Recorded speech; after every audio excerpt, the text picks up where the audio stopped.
Shalom Aleihim, Besem Yesua Hamasiah, salam sejahtera di dalam nama Tuhan Yesus Kristus. Bersama saya Pendeta Henry Tandianta BBS.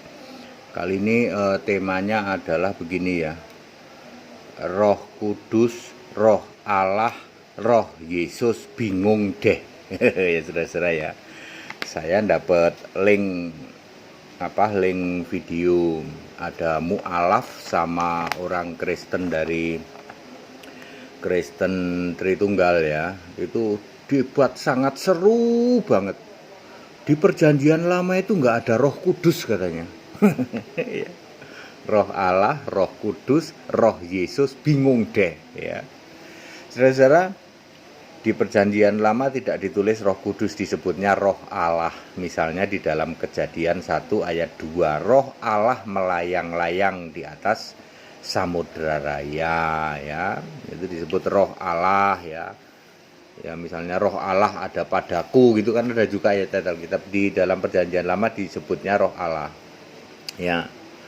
Kemudian di dalam perjanjian baru lebih sering disebut Roh Kudus, misalnya Lukas 1 ayat 35, itu Roh Kudus akan menaungi Maria, lalu Maria mengandung.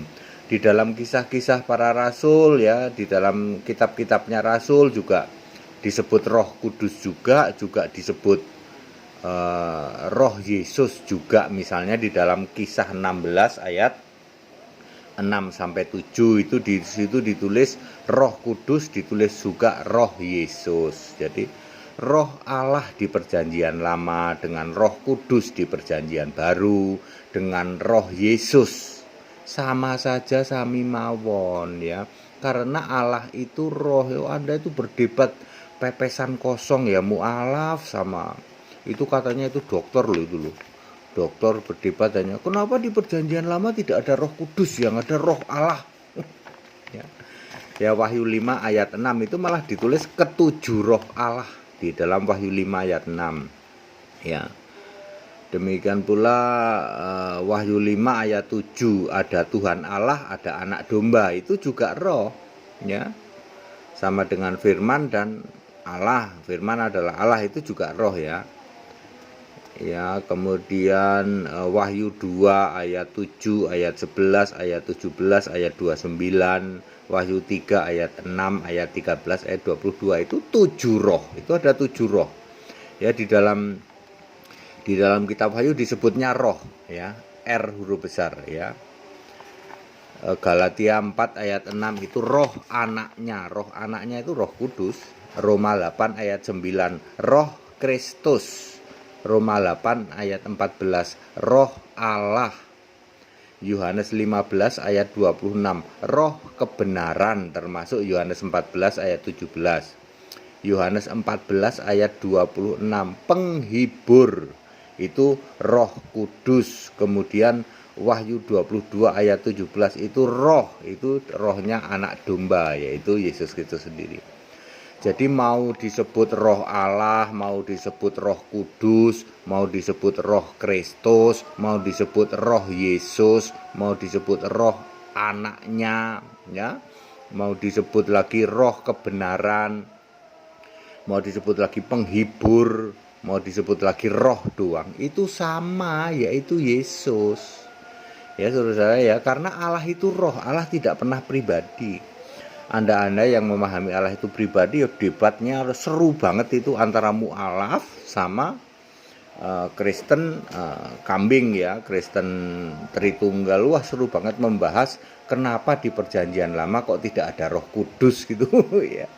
Di perjanjian lama disebutnya Roh Allah. Ya, pemahaman seperti ini kalau Anda tidak paham ya Anda blunder ya, muter-muter ya, blunder semua ya, jadi nggak ngerti semua ya. Ya itu satu roh kudus saja ya, Roh Kudus, Roh Allah, Roh Kristus, Roh anaknya, sama saja itu semua, itu roh huruf besar, R-nya huruf besar. Di kitab Wahyu itu artinya Roh Kudus ya. Jadi kalau di kitab Wahyu ada ditulis 7 roh Allah gitu. 7 roh Allah ini yang ada di jemaat-jemaat. Apakah rohnya 7? Ya, tidak. Karena apa? Karena Allah itu maha hadir, melingkupi seluruh jagat raya. Allah itu roh. Jadi melingkupi seluruh jagat raya, di mana ya Allah itu roh. Yohanes 4 ayat 24 melingkupi seluruh jagat raya ini di dalam Yeremia 23 ayat 24 maupun Ibrani 4 ayat 13. Jadi Allah itu maha hadir karena Allah itu roh ya. Seperti saya bilang ini di dalam kitab Wahyu, arah Allah itu roh. Roh itu ada di jemaat Efesus, Smyrna, Pergamos ya toh. Ada di situ semua ya, Tiatira, Philadelphia ya, Laodikia ya. Ada di 7 jemaat itu, maka disebut 7 roh. Bagaimana saat Yesus dibaptis? Apakah itu 3 roh? Mau disebut 3 roh juga boleh. Roh Kudus yang bersuara, inilah anakku yang kukasih, kepadanya aku berkenan. Itu suara Roh Kudus, bukan suara Bapa ya. Kemudian Roh Kudus seperti burung merpati, betul. Kemudian Roh Kudus ada di dalam diri Yesus. Roh Kudusnya 3 lah, di kitab Wahyu ini disebut 7 ya. Di dalam diri setiap orang percaya ada roh, artinya hidup dipimpin oleh roh ya. Berarti ada 4 miliar dong Pak, kan orang Kristen 4 miliar ya, teorinya begitu. Tapi tidak semua orang Kristen dijamah Roh Kudus ya.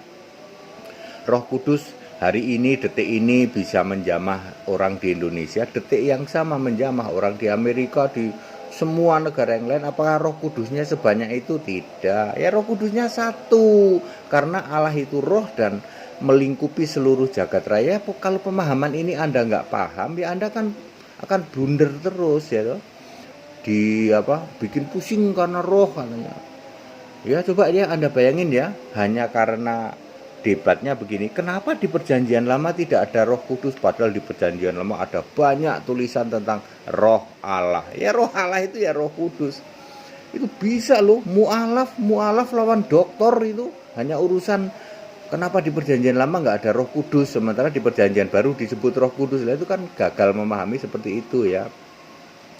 Ya Bapak Saudara, sekarang jangan gagal lagi bahwa Roh Kudus, Roh Allah, Roh Yesus, Roh Kristus, Roh anaknya, apalagi di sini tujuannya Roh kebenaran, apalagi di sini Roh Kristus sudah penghibur, roh doang, nggak pakai Kristus, nggak pakai ini, itu juga roh. Kalau R-nya huruf besar itu Roh Allah ya. Itu sama saja ya. Allah itu tidak pernah berubah dari dulu ya. Allah itu roh, terus Allah itu roh. Siapa? Alfa Omega. Siapa? Yesus Kristus. Ya ada urutan-urutannya ya. Dulu Yesus Kristus menyatakan diri sebagai nama sebutan YHWH, lalu jadi manusia memakai nama diri Yesus, lalu naik ke surga. Sampai hari ini Yesus di surga masih memakai nama diri Yesus. Nanti akan tidak dipakai lagi setelah bumi baru. Very clear kok. Jadi hari ini yang disembah siapa? Yesus. Allah itu harus punya nama diri. Hari ini yang kita sembah Allah itu Yesus. Bapak kemana? Bapak kan kiasan Yesus, sudah finish. Ya, nanti Yesus juga hilang ya Pak, nggak dipakai lagi. Iya, kalau setelah kita naik ke surga, lalu sudah di bumi yang baru, yang disebut Yerusalem baru, surga Yerusalem baru, di bumi yang baru. Nah, itulah kita menyebut Yesus itu cuman Tuhan Allah, Alfa Omega, Maha Kuasa ya. Udah tidak nyebut lagi Yesus, nama Yesus tidak disebut lagi karena Yesus kan bilang aku memakai namaku yang baru. Ya, clear ya. Jadi jangan bingung dengan Roh Kudus, Roh Allah, itu kayak gitu kok bikin bingung. Ikut sekolah Alkitab makanya ya, jangan malu-maluin ya. Debat seharian hanya urusan kenapa di perjanjian lama nggak ada Roh Kudus katanya. Dokter itu loh, menggelikan, saya bilang menggelikan ya. Segala hormat kemuliaan untuk Yesus Allah yang benar, Allah segala masa, sebelum segala abad, sekarang sampai selama-lamanya. Tetap bersama saya, Pendeta Hendy Tandian, Haleluya, amin.